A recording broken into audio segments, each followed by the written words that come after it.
কি করো? কি লেখো বালুর ভিতরে? কি লিখতেছো বালুর ভিতরে? I love you.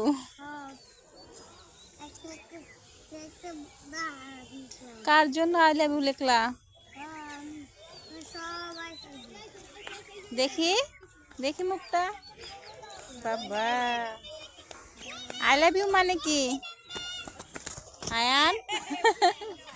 I love you মানে কি আয়ান? আয়ান কোনটা?